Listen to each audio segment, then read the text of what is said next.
नमस्ते दोस्तों, मैं हूं सतीश कुमार।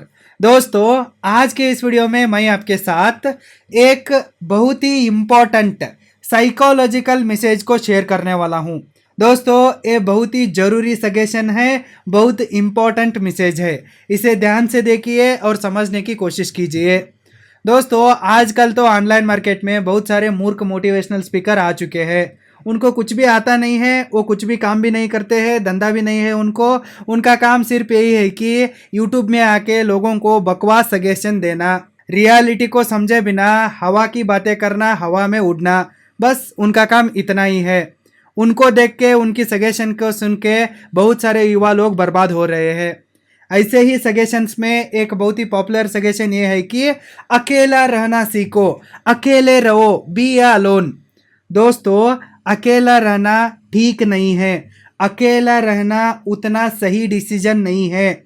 अकेला रहना एक बेवकूफ़ी है। इसलिए अकेले रहने की कोशिश मत करो, अकेले मत रहो। दोस्तों, अकेले रहने से बहुत सारे लॉसेस होते हैं और हमारे मेंटल हेल्थ पर और फिजिकल हेल्थ पर बैड अफेक्ट्स होते हैं। कैसे, क्या अफेक्ट होता है, मैं आपको आगे समझाता हूँ। दोस्तों, हम सब तो सोशल ह्यूमन बींग्स है। हमको कदम कदम पर लोगों की ज़रूरत पड़ती है। यदि हम अपने लाइफ में एक बड़ा लेवल पर जाना चाहते हैं तो हमको लोगों की ज़रूरत पड़ती है, हमें लोग चाहिए। इसे छोड़कर मेरे पास करोड़ों पैसा है, मुझे किसी की ज़रूरत नहीं है, मैं अकेला रहता हूँ, मैं अकेला खाना बनाता हूँ, अकेला खाता हूँ और अकेला रहता हूँ, मुझे कोई नहीं चाहिए। कोई गर्लफ्रेंड भी नहीं चाहिए, कोई लाइफ पार्टनर भी नहीं चाहिए, कोई दोस्त भी नहीं चाहिए, कोई गुरु भी नहीं चाहिए, कोई रिलेटिव भी नहीं चाहिए, कोई नेबर भी नहीं चाहिए, मुझे कोई भी नहीं चाहिए, मैं अकेला रहता हूँ। इस तरह का घमंड आपके अंदर है तो आ गया तो ज़रूर लॉन्ग टर्म में आप बर्बाद हो जाते हो। शुरुआत में आपको ये अकेलापन अच्छा लग सकता है, लेकिन लॉन्ग टर्म में इससे आपके ऊपर बहुत बुरा असर होता है, बहुत बड़ा लॉस होता है। मैं आपको मेरे ही एग्जाम्पल को देता हूँ। जब मैं कॉलेज में बीएससी ग्रेजुएशन को कर रहा था ना, उस समय फाइनल ईयर में मैं एक मूर्ख मोटिवेशनल स्पीकर के वीडियो को देखता हूँ। उस वीडियो का टाइटल था कि अकेला रहना सीखो। उस वीडियो को देख के मैं बहुत इन्फ्लुएंस हो जाता हूँ। उस वीडियो को देखने के बाद मैं खुद को बहुत बड़ा समझने लगता हूँ। मुझे ऐसा लगने लगा कि मैं तो बादशाह हूँ, मैं तो बहुत सुपरियर ह्यूमन बीइंग हूँ, ये बाकी लोग तो घटिया है, सिर्फ मैं ही श्रेष्ठ हूँ, मैं ही अच्छा हूँ। इसलिए मुझे दोस्तों की ज़रूरत नहीं है, ये गर्लफ्रेंड्स भी नहीं चाहिए, गुरु भी नहीं चाहिए, मैं बहुत समझदार हूँ, मैं अकेला करता हूँ, आई विल हैंडल एवरीथिंग। इस तरह का एक घमंड मेरे अंदर आ गया। इस तरह का एक गलत एटीट्यूड की वजह से मैं मेरे दोस्तों से भी दूर हो गया। 4-5 लड़कियां मेरे कांटेक्ट में थे, मैं उनसे भी दूर हो गया। और जितने भी मेरे मेंटर्स थे, गुरुज थे, उनसे भी मैं साइलेंटली दूर हो गया। सबका नंबर को भी मेरे फ़ोन से डिलीट किया और अकेला रहना शुरू किया। ऐसे करने से मुझे लॉन्ग टर्म में बहुत बुरा असर हुआ, बहुत बड़ा लॉस हुआ। क्योंकि जितने भी लोग मेरे साथ थे ना, वो सभी लोग अच्छे थे, अपने लाइफ में कुछ अच्छा करना चाहते थे। हम सब मिलजुल के एक स्टार्टअप भी कर सकते थे, नहीं तो कुछ पढ़ाई भी कंटिन्यू कर सकते थे, और कुछ भी साथ में नहीं किया तो भी एक अच्छा कांटेक्ट तो रहता था। लेकिन मैंने क्या किया, इस वीडियो को देख के, इस मूर्ख की बातों को सुन के सबसे दूर हो गया। इसकी वजह से मुझे आगे जाके बहुत बुरा हाल हुआ, क्योंकि मेरे पास कोई कांटेक्ट ही नहीं बचे थे। क्योंकि मेरे अंदर तो घमंड आ चुका था।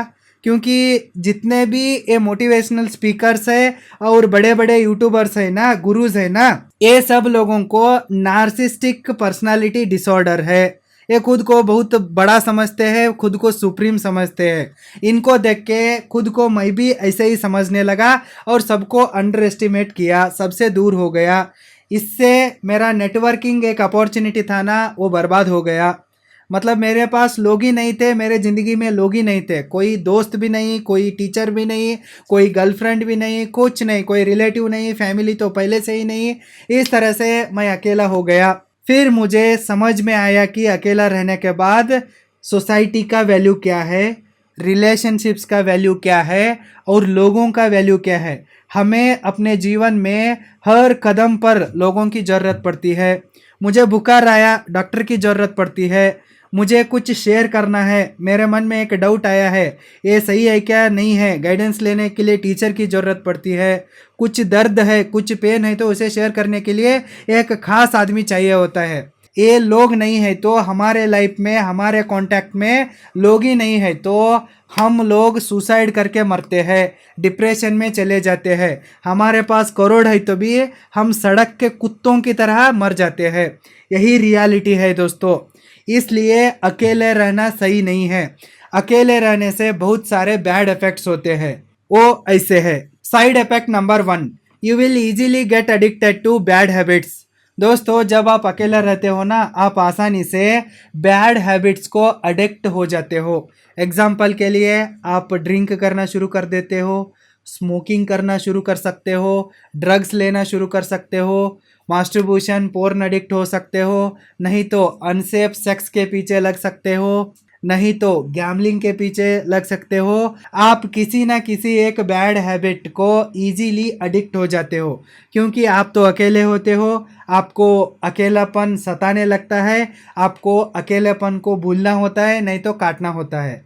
इसे काटने के लिए आप किसी एक नशा को करना शुरू कर देते हो। एटलीस्ट आप मास्टरबेशन या पोर्न एडिक्ट तो कंपल्सरीली हो ही जाते हो, इसमें कोई डाउट नहीं है। Side effect 2, you follow unhealthy lifestyle. दोस्तों, जब आप अकेला होते हो ना, उस समय आप एक तरह का अनहेल्दी लाइफस्टाइल को फॉलो करना शुरू कर देते हो। आप कब उठते हो, कब सोते हो, कैसे सोते हो, कैसे उठते हो, कैसे रहते हो, किधर रहते हो, ये किसी को भी पता भी चलता नहीं है, और आप भी इसे अच्छे से मैनेज नहीं करते हो, रेगुलेट नहीं करते हो। आपके अंदर डिसिप्लिन नाम का चीज़ ही ख़त्म हो जाती है। आप अनहेल्दी लाइफस्टाइल को फॉलो करने से आप अच्छा खाना भी नहीं खाते हो, और अच्छे से सोते भी नहीं हो, और मोबाइल एडिक्ट तो आप हो ही जाते हो। इस तरह होने से आपका जीवन बर्बाद होने लगता है। खराब लाइफस्टाइल की वजह से आपकी ज़िंदगी धीरे धीरे से बर्बाद होने लगती है। आपके लाइफ में क्या चल रहा है देखने वाला भी कोई नहीं होता, और आप गलती कर रहे हैं तो इसे बताने वाला भी कोई नहीं होता।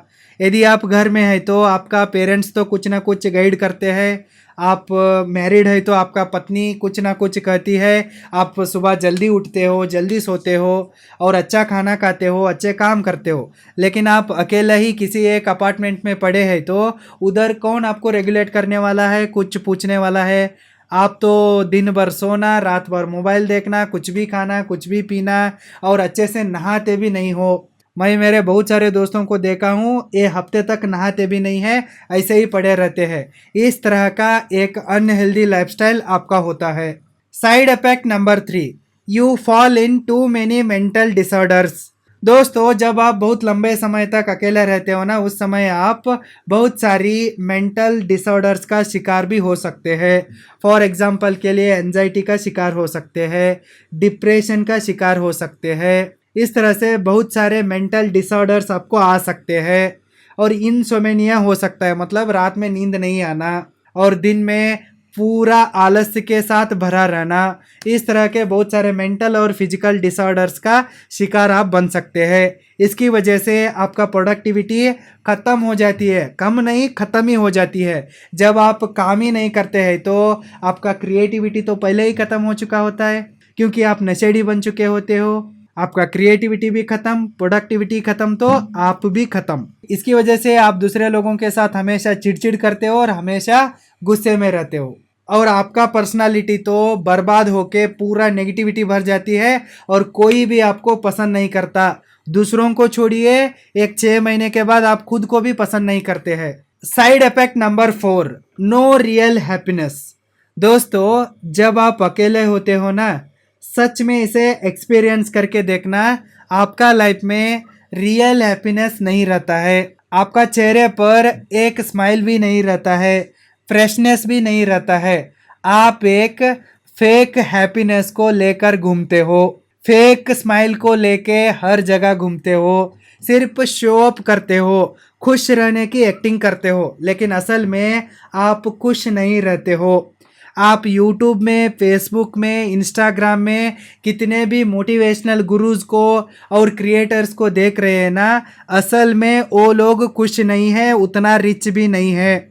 उनकी जीवन भी बर्बाद हो चुकी है, अंदर से वो लोग खोखला हो चुके हैं, लेकिन बाहर से अच्छे कपड़े डाल के, अच्छे से मेकअप करके, एक तरह का फेक लाइफस्टाइल को आपको दिखा के आपको बेवकूफ़ बना रहे हैं। उनके बातों में आके आप भी अकेला रहना शुरू कर देते हैं, तो आप भी ऐसे ही अंदर से खोखले हो जाते हो और बाहर से एक फेक हंसी को लेके डेड बॉडी की तरह घूमने लगते हो। Side effect number 5, you will commit suicide due to self failure. दोस्तों, जब आप 2-3 साल तक भयंकर अकेलेपन में रहते हो ना, भयंकर अकेले रहते हो ना, तब आप खुद फेल्यूर के कारण, मतलब सेल्फ फेल्यूर के कारण सुसाइड भी कर सकते हो। बहुत सारे सेलिब्रिटियों को आपने देखा होगा, उनके पास करोड़ों पैसा था, बड़े बड़े अपार्टमेंट्स भी थे, नेम था, फेम था, सिक्योरिटी था और करोड़ों फॉलोअर्स भी थे और करोड़ों फैंस भी थे, फिर भी ये लोग सुसाइड करके मर जाते हैं। फिर भी ये लोग डिप्रेशन में चले जाते हैं। क्यों चले जाते हैं? कि उनके लाइफ में कोई लोग ही नहीं रहते हैं, ये लोग अकेले रहते हैं, सबको अंडर एस्टिमेट करते हैं और सबसे दूर भागते हैं। इसकी वजह से ही सेल्फ फेल्यूर हो जाते हैं लोग।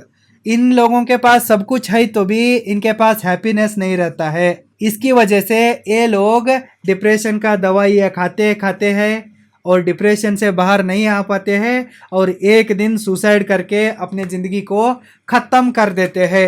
अगर मैं एग्जाम्पल देने के लिए शुरू किया तो हज़ारों एग्जाम्पल को दे सकता हूँ।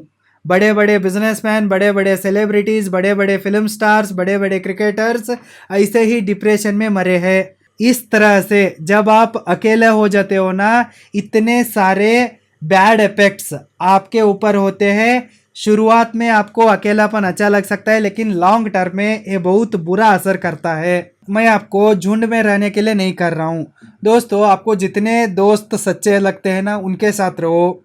जितने लोग अच्छे रिलेशनशिप को आपके साथ मेंटेन कर रहे हैं ना, उनके साथ तो अच्छे रहो। यदि आपका फैमिली सपोर्टिव है तो उनके साथ तो रहो। आपका जीवन में एटलीस्ट एक बंदा तो ऐसा होना चाहिए कि उसके साथ आप बिना कोई झिझक से बात कर सके, अपने पेन एंड प्रॉब्लम को उसके साथ शेयर कर सके। इस तरह का कोई एक बंदा तो आपके लाइफ में होना चाहिए। सबके साथ मिलजुल कर रहिए, नेटवर्क बनाइए, सबके साथ अपने पर्सनल चीज़ों को शेयर मत कीजिए। जिनके साथ शेयर करना होता है ना, सिर्फ उनके साथ शेयर कीजिए। सबके साथ हंसी मजाक करते समाज में ही रहिए। इस समाज से दूर रहने की कोशिश मत कीजिए। जब आप इस समाज से दूर रहने की कोशिश करते हो ना, एक दिन आप जरूर सुसाइड करके मर जाते हो। इसे लिख के रखिए। ये तो दोस्तों मेरा जेन्यून एक्सपीरियंस है और जेन्यून सजेशन है। यदि आपको ये अच्छा लगता है तो फॉलो कीजिए, अच्छा नहीं लगता है तो इसे डिसओबे कीजिए, मुझे कोई घंटा फर्क नहीं पड़ता है। इस वीडियो को लाइक कीजिए, director Satish Kumar Hindi YouTube channel को सब्सक्राइब कीजिए। फिर जल्द मिलेंगे। Thank you so much.